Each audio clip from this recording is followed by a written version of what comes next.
ready?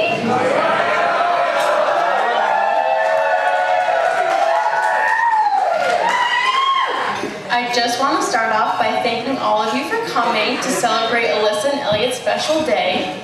For those of you that don't know me, I'm Hannah. I'm Alyssa's little but bigger sister. Alyssa, I could not have asked for a more perfect sister. I did ask, but my parents said no, 2 of us was enough. Growing up, Alyssa made our lives pretty busy. As a toddler, she talked and sang so much. She had a chronic raspy voice. So my parents took her to a specialist to try to figure out what the heck was wrong with her. And they came back and told her she's perfectly healthy, she just talks too much.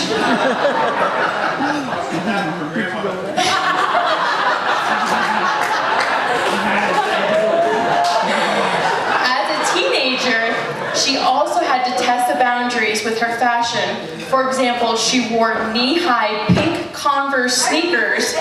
She had crazy fur hats, and she wore nerdy graphic t-shirts every day.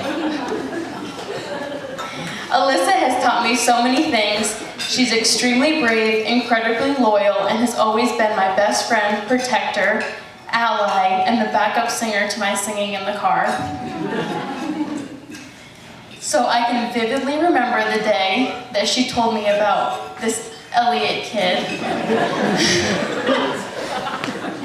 She said that he was this cute, funny, smart kid. She brought me to a soccer game, pointed him out, and said, "Isn't he cute?" And I replied with, "The one with the goggles?" Yeah, he's cute.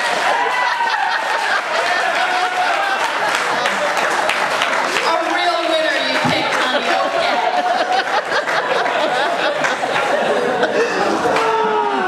But Elliot, you definitely stood the test of time. We love you, and you're really only the person that can calm the storm we call Alyssa.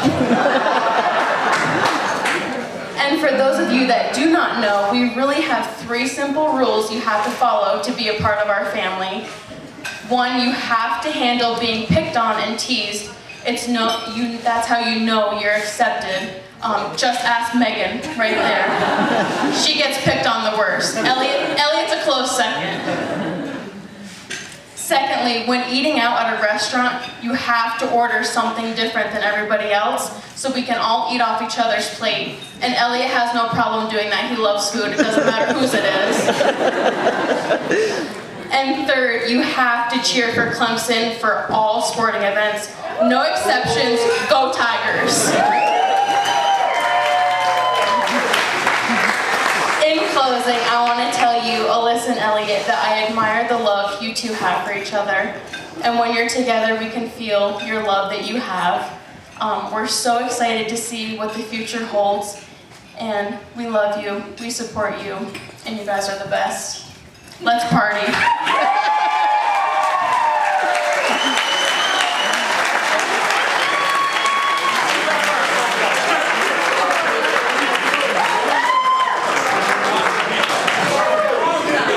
Why were you nervous? That was perfect. Why were you nervous? Man. All right.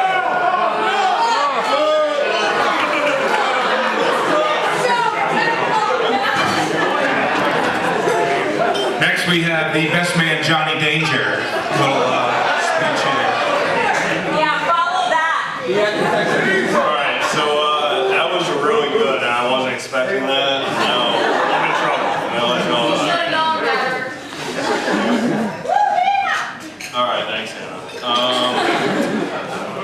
Or Hannah. All right, everyone. For anyone who doesn't know me, my name's Jesse. I've known Elliot since we were little kids, back at Gina's daycare.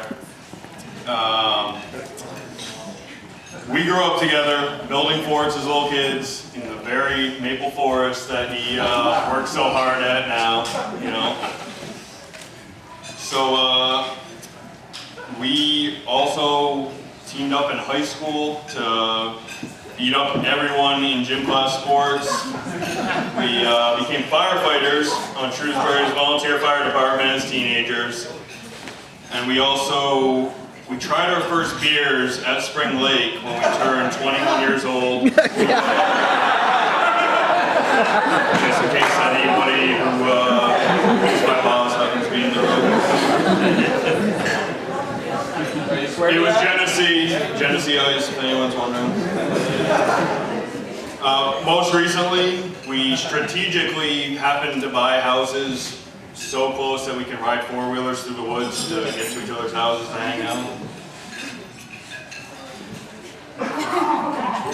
Since middle school, Alyssa has just kind of come along with the package with Elliot, and I'm just kind of stuck with her. That's what it is. She's been like another sister to me during all of this time. For all of you who have known Elliot and Alyssa throughout all these years, you will know what I mean when I say that today's celebration has always been the expectation, not just a possibility. And I might add, a long overdue one at that. Alyssa once told me that if I ever got engaged before Elliot got engaged to her, I would be dead meat. So thank you, Elliot, for managing to finally get around to this, saving my hide so I can move on with my life eventually. I can't keep girls around for 19 years like you've been, so they get sick of me real quick. So, I guess all in all, I was told that they serve beers in this establishment, I guess, so you don't gotta twist my arm. I'll wrap this up real quick. Let's raise our glasses to the happy couple. I know it's cliche, but if there was ever a couple that was meant to be, here you have them. Congratulations, Elliot and Alyssa. Love you guys.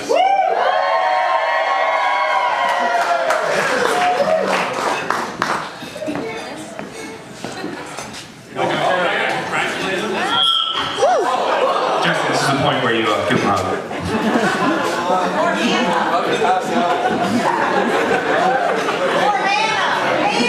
All right, in our last speech here, so we can get done with speeches here, we have Mr. Clemson Tiger himself, Uncle Tom. Chris is a Bama fan? Sorry about that. Sorry about you.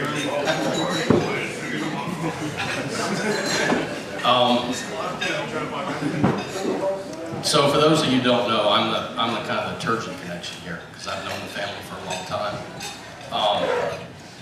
But I asked Alyssa when she asked me to do this, which is of course an honor and a privilege, and I've never done it before and probably never do it again. But I asked her just to tell me about the families because I didn't. Of course, I knew the Turgeons, but I really didn't know the Stewarts. And growing up in Middletown Springs, and I left here to go to Clemson back in 1984, so I've been gone a long time, but of course come back, and Gilly's my connection, as well as some family. But you know, I found out the Stewart family, one of the first Ford dealerships in the country. I think it was in 1915. So entrepreneurs, is that right? That's right. Entrepreneurs all the way back, you know, in Cuttingsville. And then you have, of course, the Hawkins farm. That's Tom Petty. Name that tune. For some of the older folks. So then you have the Hawkins farm.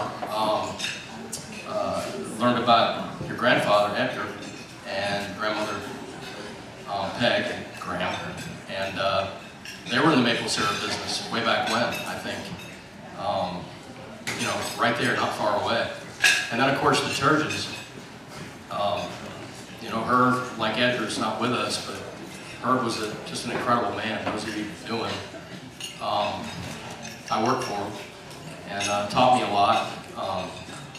Just a great man. And if you know the Turgeons, it's like a 100-mile smile, isn't it? All of them. And it started with Helen, Herb. Helen's here, my baseball mother. And it passes all the way down. Gilly, in 1984, was voted in our senior class senior superlative, he had the best smile. Isn't that right, Gil? Yes. True statement.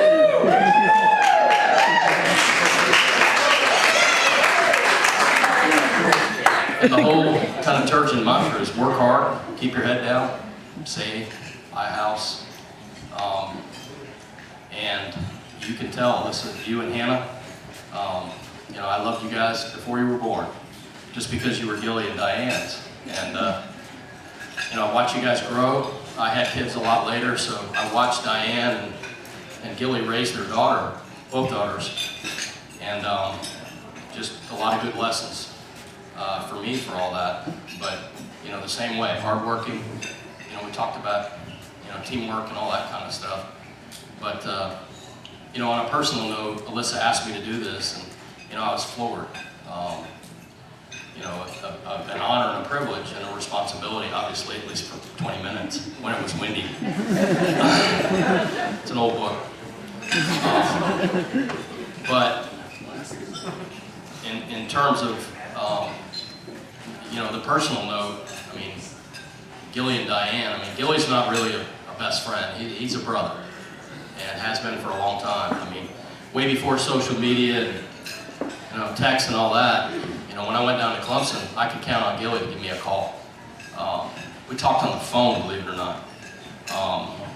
And, you know, my first car that I bought was a Mustang Turbo. I bought it from John C. Stewart in Cuttingsville. It was a standard shift, see? I didn't drive a stick, so who did I go with to buy the car? Gilly. Taught me how to drive a stick. See, I needed to pay for that car, so I took my first and only job. Only payroll check I've ever had in my life came from Green Mountain Drywall. Signed by her, endorsed by Helen. Endorsed by Helen. So, anyway, Gilly and I met, to be real quick, but Middletown Springs, we had 5 people in my 8th grade class, so going to Mill River was like you and I going to the moon. First day I get in there, scared to death, open classrooms, 700-800 people, and I sit in Mrs. Stout's homeroom class, remember that? Gilly's right behind me, he leans over. We knew each other from baseball, from Babe Ruth. I got at ease. I was like, I like this guy. So the next class we went to was French class, Mrs. Young. I sat right next to him. She goes all the way around the room and asks everybody for their French names. They get to Gilly and he starts speaking French. I'm like, excuse me. I was like, holy shit, who is this guy? Found out he couldn't speak English in first grade. Fluent in French. After that, he was my best friend. So, anyway, it's special to me. I appreciate you asking me. And I love you both. Good luck. If everybody will raise their glass. Oh, wait a minute. Oh, I forgot. Oh, you know, now you have a father-in-law, right? I do. He's a good shot. Yeah, I know. A lot of guns. So I was best man at Gilly's wedding 29 years ago. And I gave a speech, I think, in the bottom of the Killington Base Lodge. Is that right? So anyway, I gave them advice. I gave your father-in-law advice. So this advice has nothing to do with Alyssa. It's just you and me, man. I gave it to them, and here they are 29 years later. Okay? So the only way I can tell you this is for you to stand up. Alyssa, you gotta stand up too. No? Good advice. All right, get next to each other. You know, you're married now. All right, Alyssa, I want you to put your right hand out like this. Elliot, put your hand on top of her hand. Ladies and gentlemen, Elliot, it's the last time you'll have the upper hand.